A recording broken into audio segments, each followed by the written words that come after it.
ఒకరి ఊపిరి ఉండేంత వరకు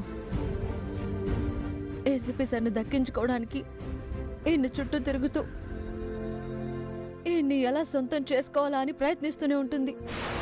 తను నా వల్లే తల్లైందని ఇంట్లో అందరూ నమ్ముతున్నారు కదా.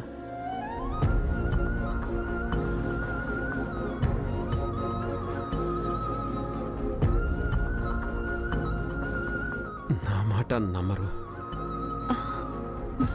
మీ గురించి అందరికీ తెలుసు ఏసీపీ సార్. మీరు తప్పు చేశారంటే ఎవరు నమ్మరు.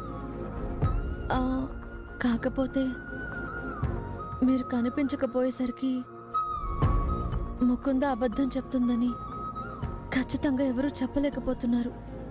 అంతే. నేను పెద్దమ్మని చూడాలి. నేనే తప్పు చేయలేదని పెద్దమ్మకి చెప్పాలి. కొంచెం ఓపిక పట్టండి ఏసీపీ సార్. మిమ్మల్ని తీసుకొచ్చినందుకు ఇప్పటికే ముకుంద